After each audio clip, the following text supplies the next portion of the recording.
Good morning बच्चों।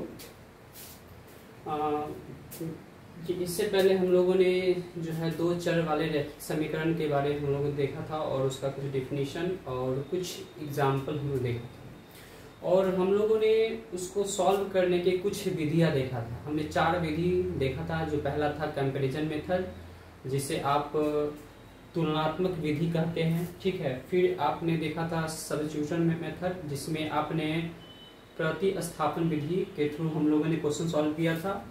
और third number में हम लोग देखा था एलिमिनेशन मेथड। एलिमिनेशन मेथड में क्या हुआ था कि लुप्तीकरण विधि हम लोगों ने देखा था। बस हम लोगों ने 2 इक्वेशन लिया था, उस 2 इक्वेशन को यूज करते हुए चारों जो विधि को है, जो 4th नंबर पे हम लोगों ने देखा था क्रॉस मल्टीप्लिकेशन, जो होता है ब्रज गुणन विधि। आज एक लास्ट उसका विधि है जो आपका जो आता है रेशियो डिटर्मिनेशन, जिसमें आप अनुपात निर्णय विधि कहते हैं। जो आज हम लोग का इसका जो है लास्ट विधि है, जिसे आप बोलते हो रेशियो डिटर्मिनेशन। रेशियो डिटर्मिनेशन जिसे अनुपात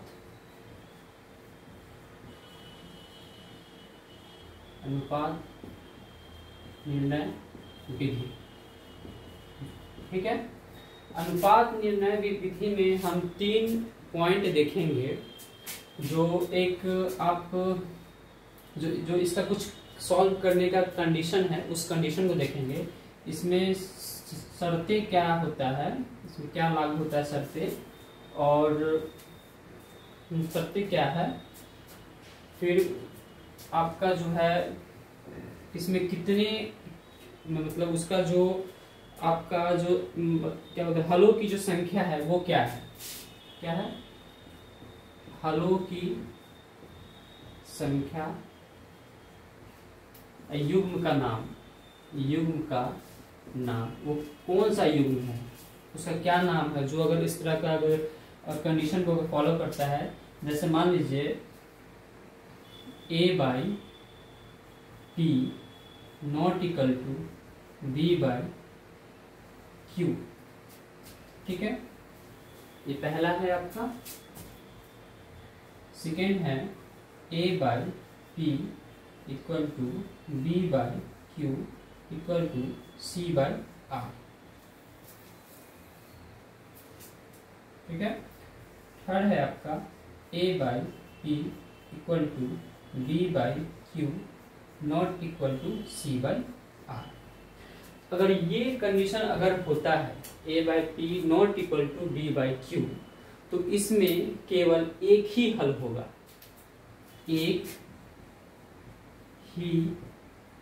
केवल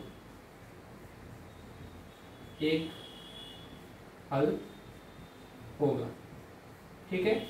अगर एक ही हल होगा तो वो क्या होगा, वो आपका अविरोधी होगा,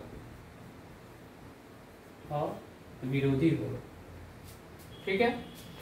इसमें जो है आपका A/P B/Q C/R, जो इसमें आपका कम से कम अनगिनत, कम से कम तो एक ही होगा ही, इसके अलावा बहुत सारे यानी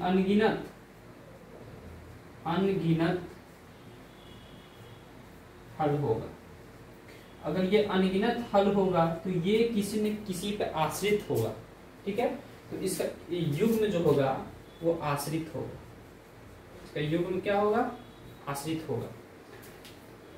थर्ड पॉइंट में जो है, अगर इस तरह का अगर कंडीशन होता है, ठीक है, तो अगर इसमें ये तरह का कंडीशन अगर लागू होता है तो इसमें कोई हल नहीं होगा, इसमें कोई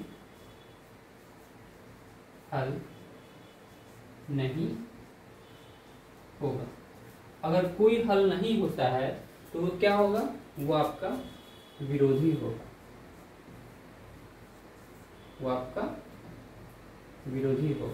ठीक है। तो इस तरह से हम लोगों ने 3 पॉइंट जो है रेशियो डिटर्मिनेशन अनुपात निर्णय विधि में हम लोग 3 कंडीशन शर्तें देखा, उसके हलों की संख्या देखा तो उसका युग्म का नाम देखा।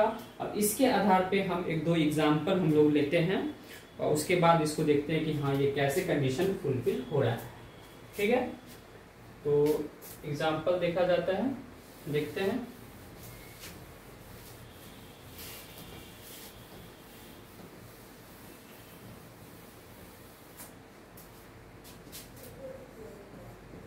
पहला एग्जाम्पल देखते हैं। 3x - 4y + 2 = 0, 4x + 2y + 3 = 0। ठीक है, तो पहला कंडीशन क्या कह रहा है इसमें, ये क्या है आपका, ये आपका हो गया A B C E P Q R।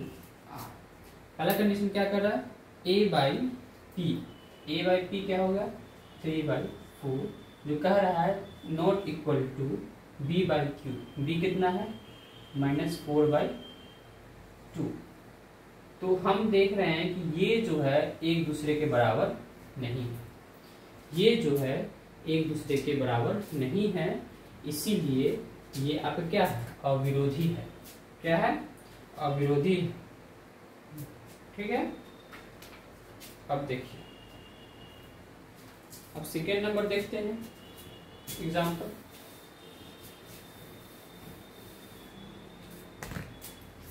Second, x + 3y + 3 = 0, 4x + 12y + 12 = 0। ठीक है, तो मेरा सेकेंड कंडीशन क्या कह रहा है कि A B C P Q R, तो A/P = B/Q = C/R। A का मान कितना है, A का मान यहाँ क्या अंडरस्टूड है 1 है, तो 1/4 = B, 3/4 = 3/12। यानी जब ये इसको जब इससे भाग देंगे तो इसको भाग लगेगा नहीं, या ये जस के तैसे रह जाएगा। बट इसमें जो है, सॉरी, इसमें जो है ये हम 3 से जो काटेंगे 4 मरते में, इसको भी काटेंगे 4 मरते में, ये यानी ये जो आ गया आपका 1/4 = 1/4 = 1/4, यानी ये तीनों जो है एक दूसरे के बराबर है, जो आपका सेकेंड रूल जो है फॉलो कर रहा है। ठीक है, अब हम लोग देखते हैं थर्ड एग्जाम्पल, जो आपका विरोधी है, जिसमें कोई हल नहीं है, उसका कंडीशन हम लोग देखते हैं। ठीक है, तो जो क्वेश्चन है 3x - 4y + 2 = 0, 6x - 8y + 5 = 0। ठीक है, 5 = 0। अब देखिए इसमें ये क्या है, इसमें A B C P Q R, तो क्या बोल रहा है इसमें A/P = B/Q not equal to C/R। ठीक है, A का मान कितना है 3/6 = B का मान -4/-8 इज नॉट इक्वल टू 2/5। ठीक है, ये एक दूसरे बराबर, यानी ये अगर हम इसको काटते हैं तो 1/2, यानी वो 2 से कटेगा, ये कटेगा 2 से, यानी ये जो आ रहा है 1/2 = माइनस खत्म हो गया, 1/2 नॉट इक्वल टू 2/5, जिसका कोई सोल्यूशन नहीं है, नो सोल्यूशन, और ये विरोधी है। तो इस तरह से हम लोग इसको देखते हैं कि रेशियो डिटर्मिनेशन में निर्णय विधि हम लोग कैसे यूज करते हैं। ठीक है, अब इसके बाद जो होगा, जो नेक्स्ट क्लास में होगा, ग्राफिकल, मतलब हम इस टॉपिक में जो भी हम ग्राफ, किसी भी दो इक्वेशन ग्राफ किसी XY प्लेन में कैसे ड्रॉ करते हैं, उसके बारे में हम लोग देखेंगे। ठीक है, ओके, थैंक यू।